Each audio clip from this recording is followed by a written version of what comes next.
దేవుడు చిన్న ప్రార్థన చేసుకుందాం. పరిశుద్ధుడైన దేవా, ఈ ఉదయకాలం ముందు చిన్న మందగా చేరిన ఆయన నేను స్తుతిస్తుండగా మా మధ్యలో దిగి వచ్చి ప్రభా దేవా, మేము అల్పులము పనికిరాని వాళ్ళము ప్రభా దేవా, మా ఆత్మలో నుండి మీరు మాట్లాడి ప్రభా యేసయ్య బిడ్డలందరూ కూడా ప్రభా తమ జీవితంలో మార్చుకుని ఒక నూతనమైనటువంటి ఒక బిడ్డలుగా మార్చబడినట్లు కృపదైత్యం నడుస్తున్నాం. సర్వశక్తిమంతుడానికి స్తోత్రమునైనా సహాయం చేయండి. మీ దయ ప్రభాని బిడ్డలకు ఒక్కొక్కరికి అనుగ్రహించినట్లు కృప దయచేయమని యేసయ్య త్వరలో మీరు రాబోతున్నాము. ఆ నిత్య రాకడకు సిద్ధపరచమని యేసునామములో అడుగుచున్నాము తండ్రి, ఆమేన్. అందరం కూర్చుందాం. దేవుడు మనము పాప విషయములో మనము ఆ 8 అంశాలను గురించి మనము తెలుసుకుందాం. త్వరగా ఈ పాపం అనేది మనల్ని ఏం చేస్తుంది, కొత్త సంవత్సరంలో అది ఉంటే మన జీవితాలను ఏ రీతిగా కాల్చిపారేస్తుంది, ఇది తెలుసుకున్న నిమిత్తం మనము కీర్తన 6వ అధ్యాయము 8వ వచనంలోనికి వెళ్ళి మనం వాక్యంలోనికి వెళ్దాం. కీర్తన 6వ అధ్యాయము 8వ వచనము. యెహోవా నా రోదన ధ్వని విని విన్నాడు. పాపము చేయవారులారా మీరందరూ నా యొద్ద నుండి తొలగిపోండి. దేవునికి స్తోత్రం. దేవుడు అంటున్నాడు, ఎవరి గురించి ఈ మాట చెప్తున్నాడంటే, పాపము చేయువారులారా మీరందరూ నా యొద్ద నుండి తొలగిపోండి. గమనించండి, నూతన సంవత్సరము మనము అడుగు పెట్టినాం. ఈ నూతన సంవత్సరంలో మనం దేవుని యొక్క నూతనమైన సృష్టిగా మార్చబడాలని దేవుడు మనల్ని హెచ్చరిస్తూ ఉన్నాడు. అందును బట్టి నూతన సంవత్సరంలో కూడా మనము దోషములతో పాపములతో ఉన్నట్లయితే ఆయన ఎంత దౌర్భాగ్యమైనటువంటి యొక్క స్థితి మనకు హెచ్చరిస్తున్నాడు. ఆయన హెబ్రీయులకు రాసిన పత్రిక 12వ అధ్యాయం 1వ వచనం చదువుదాం. 1వ వచనం 12 1వ వచనం. హెబ్రీయులకు రాసిన పత్రిక. ఇంత గొప్ప సాక్షి సమూహము మేఘము వలె మనలను ఆవరించి ఉండగా మనము కూడా ప్రతి భారమును సులువుగా చిక్కులు పెట్టు పాపమును విడిచిపెట్టి విశ్వాసమునకు కర్తైన దానిని కొనసాగించేటువంటి యేసు వైపు చూచుచు మన ఎదుట ఉంచబడిన పందెములో ఓపికతో పరిగెత్తండి. ఆయన తన ఎదుట ఉంచబడిన ఆనందము కొరకు అవమానమును నిర్లక్ష్యపెట్టి శిలువను సహించి దేవుని సింహాసనమునకు కుడిపార్శ్వమున ఆసీనుడాయను. గమనించండి ప్రియమైన వాళ్ళారా, ఆయన తనకు వచ్చినటువంటి అవమానములు, నిందలు, అనేకమైనటువంటి శ్రమలను అది ఏమాత్రము ఎంచుకొనక తండ్రి చిత్తమును నేను చేయాలా, తండ్రి మాట నేను వినాలా అనేటువంటి ఒక నిశ్చయతతో అతడు వాటిని పూర్తి చేసి అతడు తండ్రి సింహాసనమున కూర్చున్నట్లుగా మనం చూస్తున్నాం.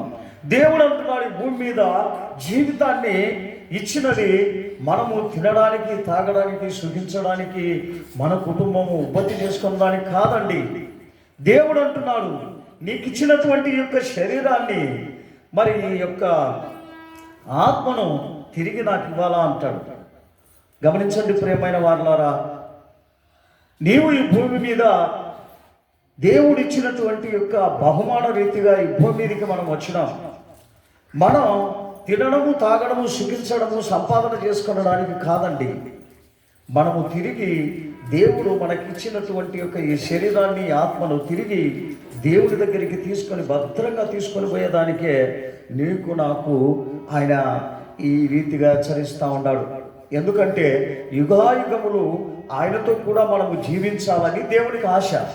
అందుకని ఆయన స్వరూపమందు మనల్ని చేసుకొని ఆయన యుగాయుగములు ఆయనతో కూడా ఉండడానికి ఆయన నిర్మించుకున్నాడు ఈ లోకంలో. గనక మనమందరం కూడా మేము ఈ లోకంలోనికి వచ్చినాము, మా ఇష్టం, మా శరీరం, మా యొక్క మనసు, మా జీవితం మా ఇష్టానుసారంగా అంటే దేవుడు ఏమాత్రము దానికి ఏమన్నాడండి, లాస్ట్కు శిక్ష ఉంటుంది అంటాడు, లాస్ట్కి వచ్చేలా నరకం ఉంటుంది అంటాడు.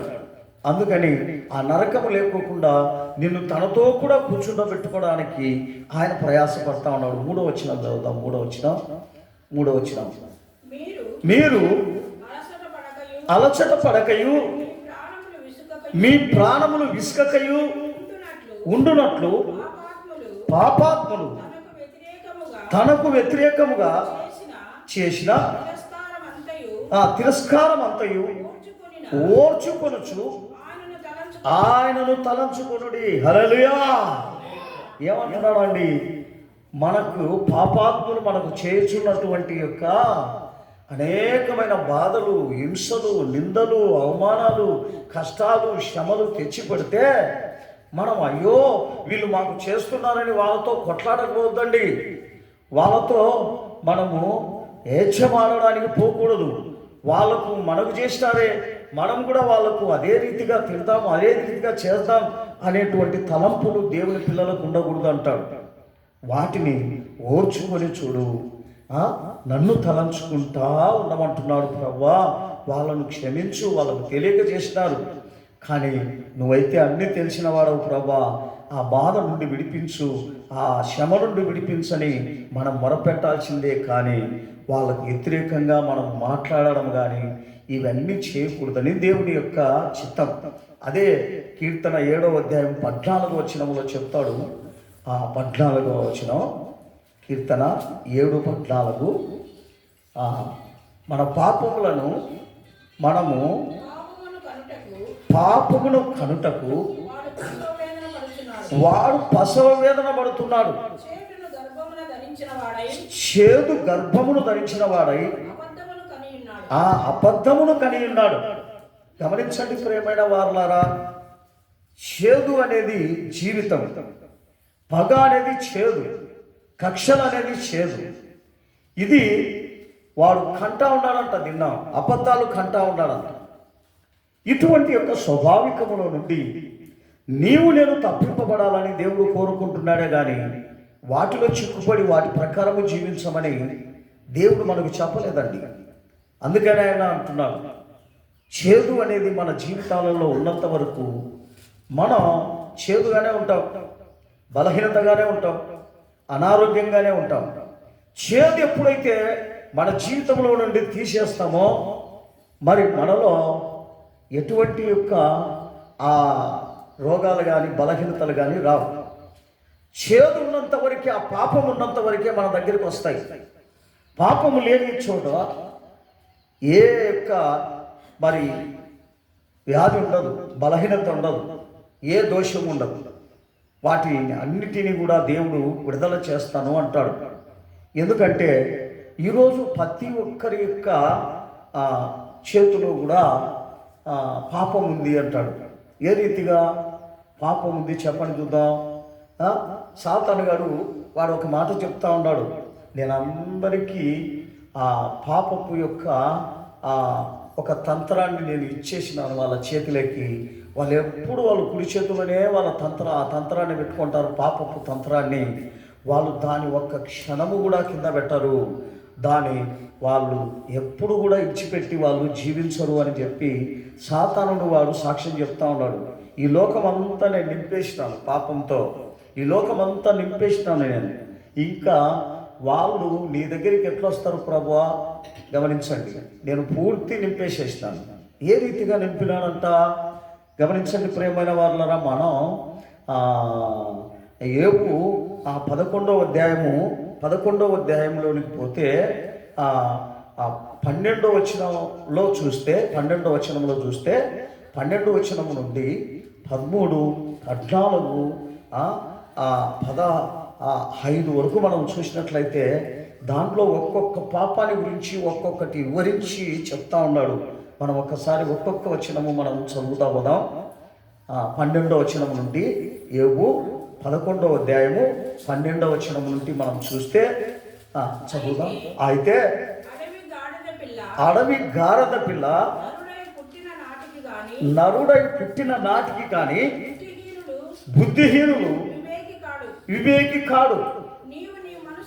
నీవు నీ మనసును చిన్నగా నిలిపిన ఎడల చిన్నగా నిలిపిన ఎడల నీ చేతులు ఆయన వైపు చాపిన ఎడల పాపము నీ చేతిలో ఉండుట చూచి ఎట్లా విడిచిపెడతాం? ఏంది మన చేతిలో పాపం? దేవుడికి స్తోత్రం, హల్లెలూయా. ఏందండి మన చేతిలో? ఎప్పుడు చెల్లు ఉంటుంది, పాపంతో నిండిన చెల్లు. అందుకనే ఆయన రాసినాడు చూడండి, ఎక్కడ రాసినాడు? ఏబులో రాసినాడు. ఏం రాసినాడు? ఆ పాపం అనేటువంటి ఆ తంత్రము నీ దగ్గర ఉన్నది, నువ్వు దానిని విడిచిన ఎడల నీ గుడారములలో నుండి దుర్మార్గతను నీవు కొట్టివేసిన ఎడల నిశ్చయముగా నిర్దోషివై నీవు సంతోషించదవు, నిర్భయుడవై నీవు స్థిరపడి ఉందువు. నిశ్చయముగా నీ యొక్క దుర్దశను నీవు మరచెదవు. దాటిపోయిన ఆ కారు నీటిని జ్ఞాపకము చేసుకున్నట్లు నీవు దానిని జ్ఞాపకము చేసుకునేదవు. ఏదాన్ని ఏ రీతిగా జ్ఞాపకం చేసుకుంటావు? దీన్ని ఎప్పుడు జ్ఞాపకం చేసుకుంటా అంటాం. అయిపోయేలా ఏముందమ్మా? చెల్లు. కారణం చూడండి, ఎప్పుడు జ్ఞాపకం చేసుకుంటా ఉంటామంట. దాన్ని విడిచి ఒక క్షణమైన పండుకునే అదే బతికి వస్తుంది. లేచాలకల్లా ఎక్కడ మంచం చుట్టూ తిరుగుతూ ఉంటాం. ఎక్కడికో దేని కొరకు? అది ఒకవేళ జారిపోయి మంచంలోకి కిందికి పోయింది అనుకోండి, ఇంకేలా చెప్తావులే. అంత భయంకరంగా దాని గురించి ఎంపలాడుతూ ఉంటాం అన్నమాట. కోపం, చిరాకు. దేవుడు చెప్తా ఉన్నాడు చూడండి, దాన్ని మనం మర్చమంట. దేవుడికి స్తోత్రం. 14 వచనం చదువుదాం. 14 వచనం చదివినావా? 15 అయిపోయిందా? దేవుడికి స్తోత్రం. వీటిని మరి మన జీవితాలలో ఉన్నంత వరకు మనం ఏ రీతిగా తృప్తిగా ఉంటాం, ఏ రీతిగా సంతోషంగా ఉంటాం చెప్పండి. ఇది ఈ పాపం అనేది మనల్ని సంతోషపరచదు. ఈ పాపం అనేది మనల్ని నెమ్మది పెట్టదన్నమాట. కానీ మన జీవితానికి, మన సమయానికి, మన టైంపాస్కు అది మనకు సహాయం చేస్తుందేమో. కానీ పాపం అయితే అది దేవుని యొక్క సన్నిధానానికి చేరుతూ ఉంటుంది అన్నమాట. మన నుండి మనకు ఏ ధ్యానం ఉందంటే దేవుని యొక్క ధ్యానం లేదు. కానీ ఏ ధ్యానం ఉంటుంది? చెల్లు ధ్యానం ఉంటుంది. ఎప్పుడు చదువుతున్నా చెల్లు ధ్యానమే, కూర్చున్నా చెల్లు ధ్యానమే. మరి ఎక్కడికి పోతున్నా కూడా చెల్లు ధ్యానం ఉంటుంది. కానీ దేవుని యొక్క భయభక్తులు మన జీవితాలలో ఎక్కడ కనిపిస్తావు. గమనించండి ప్రియమైన వారులారా, ఈ చివరి దినాలలో మనం ఉన్నాం. చివరి దినాలలో మనం ఏమి ఎతకాలా అని దేవుడు సెలవిస్తున్నాడు మనతో. దేవుని ఎతికేటువంటి దినాలు ఇవి.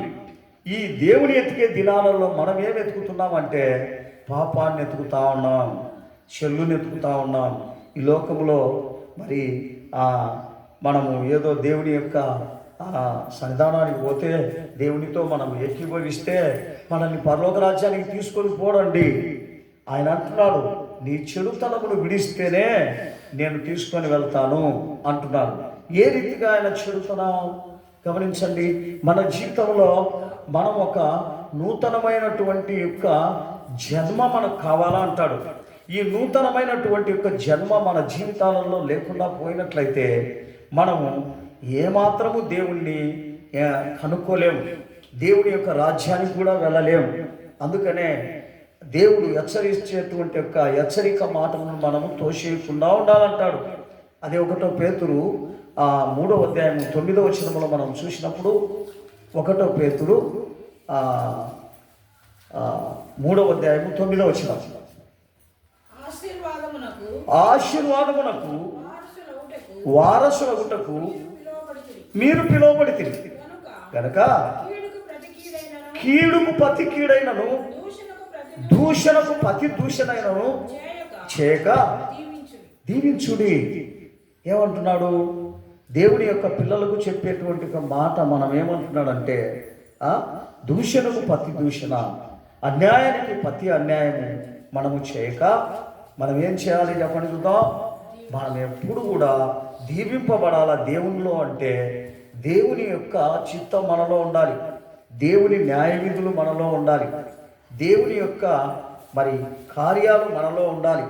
ఒక సైనికుడు యేసు ప్రభు దగ్గరికి వచ్చి, ప్రభువా, నేను ఒక భక్తునిగా మారబడాలంటే ఏం చేయాలి అని ఆ సైనికుడు, రోమా సైనికుడు వచ్చి యేసు ప్రభును అడిగినాడు. యేసు ప్రభును రోమా సైనికుడు అడిగినప్పుడు ఆ రోమా సైనికుడితో ఏం చెప్తున్నాడో కదా తెలుసా దేవుడు?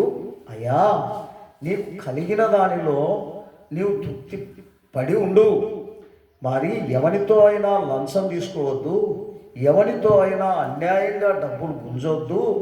మరి నీకు వచ్చినటువంటి ఒక జీతములో నువ్వు తృప్తి పడు ఉండు, అప్పుడు నేను నిన్ను ఆశీర్వదిస్తాను అంటాడు. దేవునికి స్తోత్రం.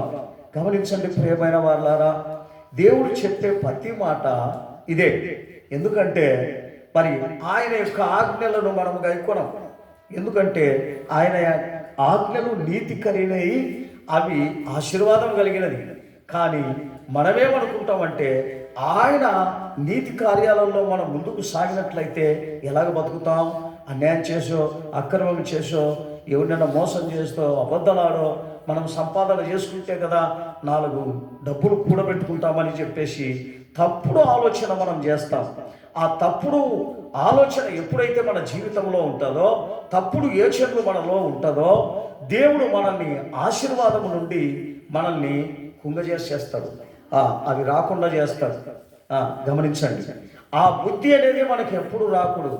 మనము జీవించే ప్రతి జీవితము దేవునికి వ్యతిరేకమైనటువంటి జీవితం ఎప్పుడు మనము జీవించకుండా చూసుకోవాలని దేవుడు సెలవిస్తున్నాడు. అటువంటి యొక్క వ్యతిరేకమైనటువంటి జీవితం మనం చేసినట్లయితే దేవునికి సంతోషం ఉండదు మన నుండి. అందుకని అదే 1వ అధ్యాయము 1వ పేతురు 16-17 2 వచనాలు చదువుదాం. 16-17 వచనం. కాగా మీరు విధేయులైన పిల్లలై మీ పూర్వపు అజ్ఞాన దశలో మీకుండిన ఆశలను అనుసరించి ప్రవర్తింపక మిమ్మును పిలిచిన వాడు పరిశుద్ధుడై ఉన్న ప్రకారము మీరును సమస్త ప్రవర్తన యందు పరిశుద్ధులయుండుడి.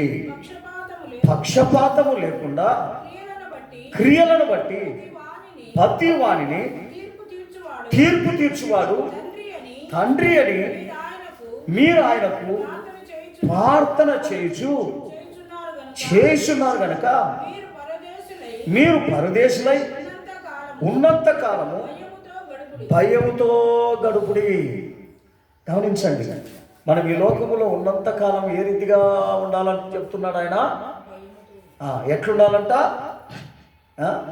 దేవుడు మనకు ఉన్నాడు, ఆయన మనకు శిక్ష విధిస్తాడు, దేవుడు మనల్ని నరకంలో వేస్తాడు అని బతికినంత కాలము న్యాయరీతిగా, నీతిగా, యథార్థంగా, అబద్ధము లేకుండా, మోసము లేకోకుండా, అన్యాయం లేకుండా చక్కగా నీ చేతనైనంత వరకు ఇతరులకు మంచిది చేస్తూ బతకమంటున్నాడు. హల్లెలూయా. ఇతరులకు హాని కలిగించేటువంటి ఏ పనైనా నీ ఎదుటికి వచ్చినట్లయితే, ప్రభువా వాటిని నేను చేయను, నేను అటువంటి యొక్క స్థితి నాకు అవసరం లేదని మనము చెప్పే వాళ్ళంగా ఉండాలి. పర్వాలేదులే, నాకు లాభం వచ్చేసాలు, ఎదుటి మనిషిని గురించి నాకేం అవసరమా, ఎదుటి మనిషి చస్తే నాకేం, బతికితే నాకేం, నేను బాగుంటే చాలనే గుణం మన యొక్క స్థితిలో ఉండకూడదని దేవుడు సెలవిస్తున్నాడు. గనక దేవుడు ఎప్పుడైతే మనం ఈ భూమి మీద ఒక సత్క్రియ సాక్షులుగా మనం ఉన్నట్లయితే, దేవుడు ఆయన భూలోకంలో నువ్వు సాక్షిగా లేనప్పుడు పరలోకంలో ఎట్లా సాక్షిగా ఉంటావు? భూలోకంలో జనులకు నువ్వు మంచిగా లేనప్పుడు నాకెట్లా మంచిగా ఉంటావు? చూడని దేవునికి. గనక చూసే మనుషులకు మంచిగా లేవు, చూసే మనుషులకు శాంతిగా లేవు, చూసే మనుషులకు సమాధానంగా లేవు, దేవునికి సమాధానంగా ఉంటావా? అది దేవుడు హెచ్చరిస్తున్నాడు. అందును బట్టి మనము జాగ్రత్త కలిగి ఈ ఉన్నంత కాలంలో మనము దేవునికి మరి ఎప్పుడు కూడా వ్యతిరేకంగా జీవించకుండా మన యొక్క జీవితాన్ని, మన ప్రయాణాన్ని సాగించాలా. అది పరిశుద్ధంగా, అది కలంకము లేనిదిగా లేకుండా, కలమషము లేకుండా దాన్ని సాగించాలా అంటాడు. అదే 1 పేతురు 2వ అధ్యాయము 1వ వచనం చదువుదాం.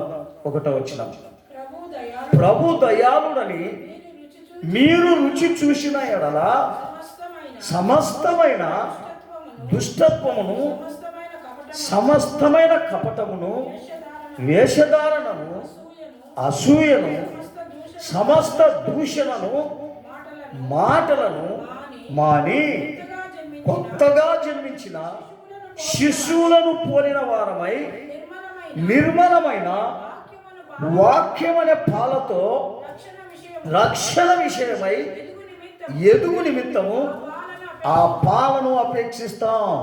ఏ పాలను చెప్పండి? రక్షణ. పాత కోపం, పాత పగలు, పాత కష్టాలు, పాత యొక్క జీవితం పాతిపెట్టి కొత్త రక్షణ, కొత్త మనిషిగా మార్చబడాలి. అప్పుడే దేవుడు మనల్ని చూసి సంతోషిస్తాడు. దాని కొరకు పాటలు పడమంటున్నాడు, దాని కొరకు జీవించమంటున్నాడు, దాని కొరకు బతకమంటున్నాడు. ఆ బతుకు మనకు కావాలండి.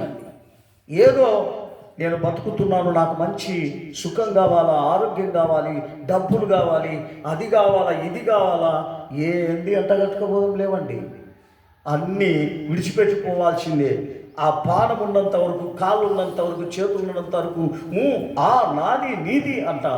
ఆ 2 పడిపోయే లోపల అసలు ముందుగా మానవుని యొక్క స్థితి ఎలా ఉంటుందో తెలుసా? అంత భయంకరంగా ఉంటుంది. ఎందుకంటే రక్షణ పొందలేం. గమనించండి, రక్షణ పొందడానికి నోరు రాదు. రక్షణ పొందడానికి నోరు చెప్పుకొని, ప్రభా నేను పాపిని, నేను అన్యాయస్తుని, నేను అక్రమైన మనిషిని, నన్ను విడిపించమనే నోరే లేదే. పశ్చాత్తాపం ఎట్లా పడతావు? ఎట్లా దేవుని వేడుకుంటావు? ప్రభా నేను పాపిని, నాయనా నన్ను క్షమించమని ఎట్లా అడుగుతావు?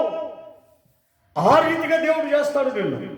అందుకనే అంటున్నాడు, మనము బతికి ఉండంగానే నీతిని ధరిస్తాం, నిజాయితీని ధరిస్తాం, యథార్థతను ధరిస్తాం, మంచితనాన్ని ధరిస్తాం, ఒకరికి హాని కలిగించకుండా జీవిస్తాం.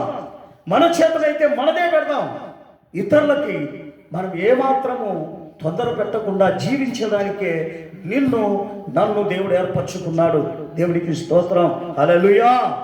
4వ వచనములో మనం చూసినప్పుడు, 4వ వచనములో మనుషుల చేత విసర్జింపబడినను దేవుని దృష్టికి ఏర్పరచబడినది అమూల్యమును సజీవమునైన రాయగు ప్రభువునొద్దకు వస్తాం. ఎట్లా రావాలి? సజీవమైన రాళ్ళగా. దేవుడిలో సజీవమైన రాళ్ళగా అంటే ఎలాగుంటాం మనం? చెప్పండి చూద్దాం. దేవుడిలో బతికితే ఆల్రెడీగా మనం ఇప్పుడు చచ్చిపోయి ఉన్నాం. మనం ఆల్రెడీగా బతికిలేం. దేవుని యొద్దకు వచ్చి ఈ పాపములన్నీ ఒప్పుకొని పరిశుద్ధంగా జీవిస్తే దేవుని దగ్గరికి వస్తాం. అందుకనే ఆయన అంటున్నాడు, మీ అపరాధముల చేత, మీ పాపముల చేత ఎప్పుడో మీరు చచ్చిపోయినారు. ఎఫెసీయులకు రాసిన పత్రిక 2వ అధ్యాయం 1వ వచనంలో, మీ పాపముల చేత, మీ అపరాధముల చేత మీరు బతికిలేరు, చచ్చిపోయినారు. యేసు దగ్గరికి వచ్చి ఒప్పుకొని విడిచిపెట్టు నీ పాపాలు, అప్పుడు బతుకుతావు. చదువుమా, చదువు. ఎఫెసీ 2వ అధ్యాయము, మీ అపరాధముల చేత, మీ పాపముల చేత మీరు చచ్చిన వారై ఉండగా ఆయన దగ్గరికి వచ్చే బతికిస్తాడు. ఎట్లా బతికిస్తాడు? ఊరికి వచ్చే బతికిస్తాడా? మీ పాపములు ఒప్పుకొని విడిచిపెట్టిన ఎడలో బతికిస్తాడు. ఊరికి యేసు దగ్గరికి వచ్చే ఇదే. ఈ అబద్ధ బోధకులు అంతా కూడా తప్పుడు బోధలు చేస్తూ ఉన్నారన్నమాట. ఈ వాక్యం చూసుకునేదన్నమాట. యేసు ప్రభు దగ్గరికి వచ్చే చాలు, మీరు పరలోక రాజ్యానికి పోతారు. ఎట్లా పోతారు పరలోక రాజ్యానికి?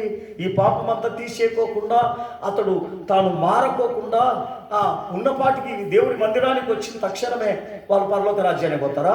ఈ అబద్ధ బోధకులు ఇట్లా చెప్పి ఈ లోకంలో 3/4 క్రైస్తవులు నాశనం చేస్తూ ఉన్నారన్నమాట. ఇటువంటి వాక్యాలను చూసి దానికి అర్థం తెలియదు, వాళ్ళకు అర్థం తెలియదు. కనుక మనం అలాంటి వాళ్ళమై ఉండాలని దేవుడు కోరుచున్నాడు. అదే 1 పేతురు 4వ అధ్యాయము 15వ అధ్యాయము చదువుదాం. 15వ అధ్యాయము 4వ అధ్యాయము 15వ వచనం. మీలో ఎవడును ఎలా ఉండకూడదంట? మీలో ఎవడే గాని నరహంతకుడు గాని, దొంగగా గాని, దుర్మార్గుడుగా గాని, పరుల జోలికి పోవాడు గాని బాధ అనుభవించతగదు. అట్లాంటి గుణాలు ఉండకూడదు మనకు. హల్లెలూయా. అట్లాంటి గుణాలు 16, 17 రెండు చదువుదాం.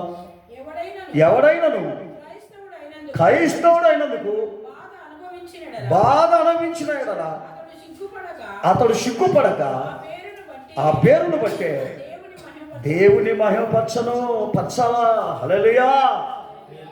నేను అటువంటి తప్పులు చేయను, నా దేవుడితో నేను ఉన్నానని చెప్పి దేవుని మహిమపరిచే వాళ్ళంగా ఉండాలి. దేవునికి స్తోత్రం. హల్లెలూయా. 17వ వచనం. తీర్పు దేవుని ఇంట ఆరంభమయ్యే కాలము వచ్చినది. అది మన యొద్దనే ఆరంభమైతే ఇంకా దేవుని సువార్తకు అవిధేయులైన వారి గతి ఏంటి చెప్పండి? మన దగ్గరే అన్యాయం ఉండి, మన దగ్గరే అబద్ధం ఉండి, మన దగ్గరే మోసం ఉండి, మన దగ్గరే విచారం ఉండి, మన దగ్గర దొంగతనం ఉండి, మన దగ్గరనే ఆ దుష్కార్యములన్నీ మన దగ్గర పెట్టుకొని మేము దేవుని భక్తులము అంటే వాళ్ళు ఏమంటారు చెప్పండి?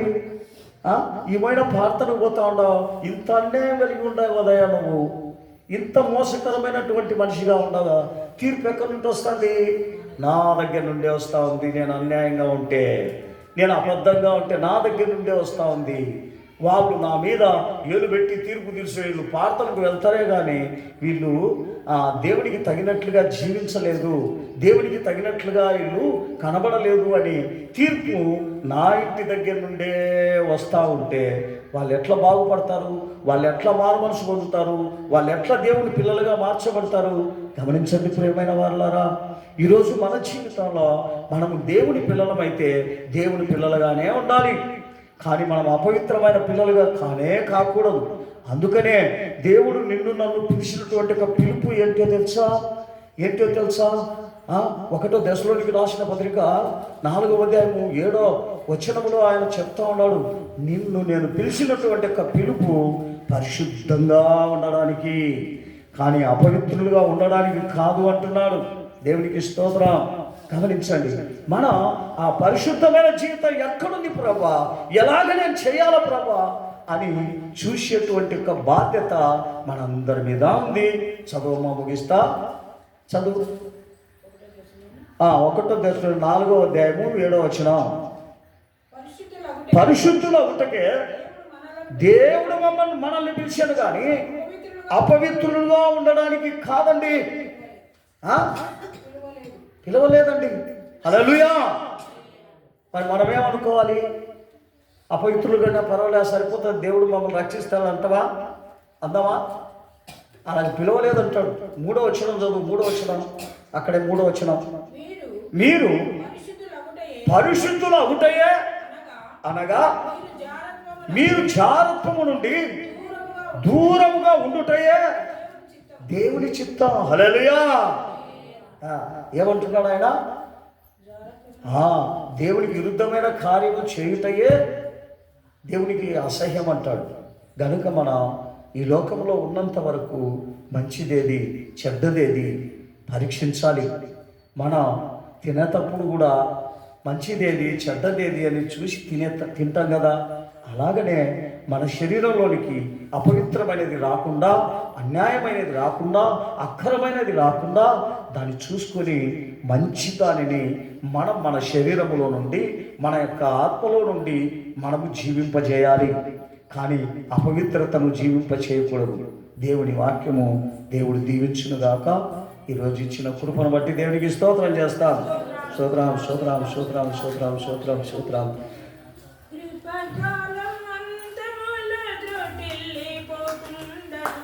కృపామయుడా కృపనీయుము కృపకాలమంత పోకుండను కృపమయురని కృపనీయుము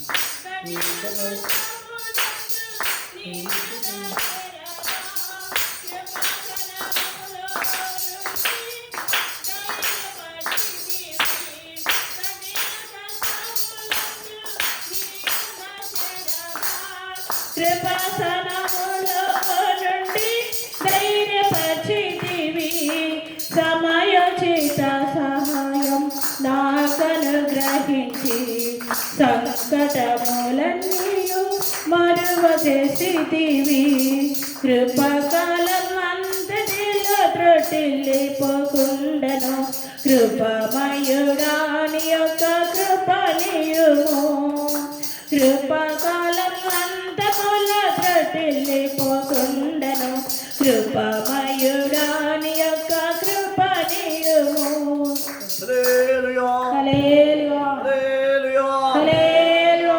ప్రార్థన చేస్తాం. కృపగల దేవా స్తోత్రము నాయన పరిశుద్ధుడా మీకే స్తోత్రము నా తల్లి. అవును ప్రభా నాయన ఇక నూతన సంవత్సరంలో నా తల్లి మొదటి నెల 2వ వారం నందునైనా మమ్మల్ని అందరినీ కూడా మీరు సజీవుల లెక్కలో చేర్చిన ప్రభా మీకు సన్నిధానంలో నా తల్లి మీకు నామమును స్తుతించి మహిమపరచడానికి కృపను బట్టి కూడా మీకే స్తోత్రము నాయన. ఇంతవరకు కూడా ఆత్మస్వరూపునిగా మా మధ్యలోనికి వచ్చి ప్రభా మాతో మాట్లాడిన వాక్యం బట్టి కూడా మీకే స్తోత్రమయ్యా. ఆ యొక్క వాక్యము వెలుగులో ప్రభా మమ్మల్ని మేము నాయన పరిశోధించుకొని పరీక్షించుకునే కృపను కూడా మాకు దయచేసి స్తోత్రము నాయన. దయగల దేవా యేసయ్యా మీకే స్తోత్రము నా తల్లి. అవునైనా పాపం చేయి వారులారా నా ఎదురు నుండి తొలగిపోవడని ప్రభా మీరు సెలవిస్తున్నారు తల్లి. అవునైనా ప్రభా మాలో పాపం ఉన్నప్పుడు నా తల్లి మేము మీ దగ్గరికి వచ్చినా కూడా ప్రభా మమ్మల్ని త్రోసి వేస్తారు కనుక నా తల్లి మాలో ఉన్నటువంటి సకల విధములైన దుష్టత్వమును దుర్మార్గమును ప్రభా మేము విడిచిపెట్టినైనా పరిశుద్ధులుగా మారి నా తల్లి మీకు సన్నిధానంలో కనబడే కృపను మాకు దయచేయమని కూడా వేడుకొంచున్నాం నాదా. దయగల దేవా యేసయ్యా మీకే స్తోత్రము నా తల్లి.